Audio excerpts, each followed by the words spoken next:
ካለብህም አንተና ማሰብ ያለብህ ምክንያቱም ትላንትና ከምትናገራቸው ነገሮች አንፃር አንተ ገና ነህ። ብዙ የማታስተካክላቸው ነገሮች አሉ። ገና ብዙ የሚቀሩ ነገሮች አሉ። እኔ ባልቃወማትም አሳዝናኛለች። እንደውነቱ እርጉዝ ከመሆኗ የተነሳ ይሄ አይገባትም ነበረ። በዚህ ልክ መሆን አልነበረባትም። ሰላም ጤና ስጥልኝ የእፉዬ ገላ ቤተሰቦች፣ እንዴት ዋላችሁ? እንዴት አመሻችሁ? ተጠፋፍተናል። እንዴት ናችሁልኝ? እንደተለመደው ደግሞ አዲስ ነገር ይዤ መጥቻለሁ። ስትገቡ ላይክ፣ ሼር፣ ሰብስክራይብ እያደረጋችሁ ግቡ ማለት ነው። በዛሬ ቪዲዮ በእርግጠኝነት ወይ የሆነ ሰው መጥቶ ያስታርቃችኋል ብዬ ስለሆነ ነበረ። እነሱ ሲጣሉ ሁሌም ቢሆን ማለት ነው ቤተሰቦቼ ወይ ጋሽዬ መጥተው ወይ የአብርሽ እህቶች መጥተው ተቆጥተው ነው የሚያስታርቋቸው ና እነሱ በእርግጠኝነት አሁንም መጥተው ሰላም እንደሚያወርዱ ባለፈ ታስታውሳላችሁ። ታስታውሳላችሁ አላልኩም ከኔ ጋር እንዳላችሁ ማለት ነው። የተጣሉ ጊዜ በነዳኒ ጉዳይ ላይ ጋሽዬ መጣው ነው ሰላም እንዲወርድ ያደረጉት እና በዛ ልክ እንደውም ቃል ተገባብተው ነበር። ከዚህ በኋላ ምንም ነገር አይፈጠርም፣ በቃ እኛም ወደ ራሳችን ተመልሰን በራሳችን ስራዎች እንሰራለን። አሁን ኢቭን እነ ዳኒ በራሳቸው አይዲያ ነው እየሰሩ ያሉት። በቃ በራሳቸው በጣም እንደውም ከናብርሽ ጋር ራሱ ከተለዩ በኋላ ራሱ በሚገርም ሁኔታ እይታቸው ኦቨር ሆኗል ማለት ነው። በቃ መስመር አስይዟል ዩቱባቸውን እና አሁን እነ ሩታና አብርሽ ደግሞ ለምን በዚህ ልክ መጣላት እንደፈለጉ ባላቅም፣ ምክንያቱም ያለፈ ጉዳይ ነው። አይኑ ሊረብሻት ይችላል፣ ሴት ናት። የባለፉ ነገሮች ሚዲያ ላይ ሲፖሰቱ ከእናንተ በፊት የሆነ ነገር እንኳን ቢሆን ያስጠላል፣ ይደብራል ማለት በቃ ባላችሁ በፊት ከሆነ ሴት ጋር እንደነበረ እንድታስቡ ነው ሰዎች እያደረጓችሁ ያሉትና ማነው ስሟ ይችም ልጅ እንደዛ ነው እያደረገች ያለችው። በቃ ከሷ በፊት ከኔ ጋር ነው ወይም ከኔ ጋር ነበረ እንዲል ነው እንድታስብ ነበር እያደረጋቸው የነበረችው። ነጻነትም ትላንትና ቪዲዮ ለካ ማለት ተመሳሳይ ሲምሳይን ማስፈራሪያ ነው የምትለቀው ቪዲዮዋን ሰማታለሁ። እንደውም ይሷ ላይ መስራት አቁም ያለ ሁላ ማለት ነው። ምክንያቱም ሁሌ ማስፈራሪያት ነው፣ በቃ ማስፈራራት። ልጅቷ እርጉዝ እንደሆነች ታውቃለች። በዚህ ሁኔታ ላይ እንደዚህ መናደድ መበሳጨት እንደማያስፈልጋት ታውቃለች። ለምን በዚህ ልክ መሄድም እንደፈለገች ባላቅም ማለት ነው። እኔ ታረቃሉ ብዬ ነበረ። ያው ሩታ ወደ ቤት የተመለሰችው እቃዎቿን ይዛ ለመመለስ እንጂ ለመታረቅ አይደለም። አብርሽም በጣም ሲማጸናት ሲለምናት ነበረ። ጉዳይ አይደለም። ብዙ ጊዜ እድል ሰጥቻለሁ።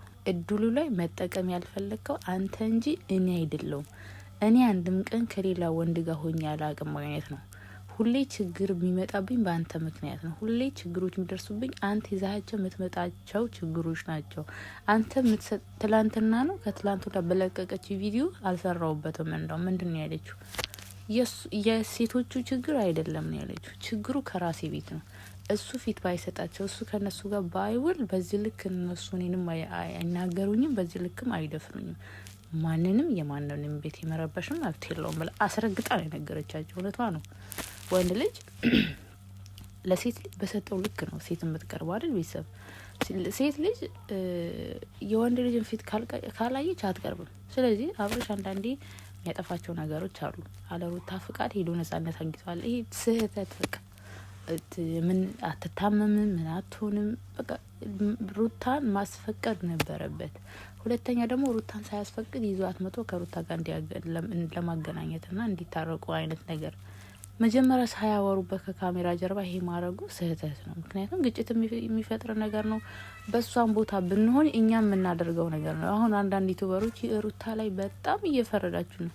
ሴት ሆናችሁ ፍርድ አትፍረዱ። ከቻላችሁ መልካም ነገር ተናገሩ፣ ካልቻላችሁ ደግሞ ቪዲዮ አትስሩ። እንደ እንትን ጠምዳችኋት የያዛችኋት ልጆች አላችሁ። ለምን እንደሆነ አላውቅም። የእግር እሳት የሆናችሁባት ማለት ነው። ልጅቷ በራሷ አይዲያ ነው የምትመጣው፣ ግን ለምን እንደጠመዳችኋት አላውቅም። እኔው ሁሉም መፈመስ ነው የሚፈልገው። ሁሉም ደግሞ በእነሱ እስከሰራን ደግሞ ሁሌ ሰውን ዲስሪስፔክት ማድረግ ጥሩ አይደለም።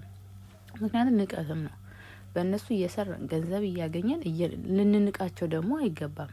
ምክንያቱም የእኛን ቻናል የማዘጋትም አቅም ስላላቸው እነዚህ ልጆች ማለት ነው። እና ሁሌ ተመሳሳይ ዩቲዩበሮች አሉና ሁሌ እነሱን የሚቃወሟቸው፣ የሚሰድቧቸው፣ የሚያቋሽሿቸው ሊያጠፉ ይችላሉ። ሲያጠፉ ደግሞ አጠፋችሁ ብለን ይኸው እየተናገርናቸው ነው። አብርሃም ሲያጠፋ አብርሃም አጠፋ፣ ስርዓት ባለው ንግግር ነው መናገር ያለባችሁ እንጂ ላፊ የሆነ በጣም የሆነ ነገር ለየት ያለ ነገር አድርገው ያውቃሉ። ግን አንዳንዴ ደግሞ ትልልቅ ዩቲዩበሮች ከነሱ የነበሩም ከዛም በላይ አድርጓሉ። አንድ አልጋ ላይ ተኝቶ ከሌላ ሴት ጋር ማገጠብሽ ሲባባሉ ቪዲዮ ተሰርቶ አይቷል እኮ። በእነዚህ ልጆች ላይ ለምን እንደሚገና አላቅም እንጂ ነገሮች ብዙ ዩቲዩብ አሁን ዳኒና ጽጌ ያልሰሩት ጉድ አለ እንዴ? ያላየነው ጉድ አለ። ግን ለነሱ ጊዜ አይገንም። እነዚህ ልጆች ግን ለምን እንደሆነ አላውቅም፣ ትንሹን ነገራቸው ይገንባቸዋል። ሚዲያ ላይ ደግሞ ሰው ይጠምዳቸዋል።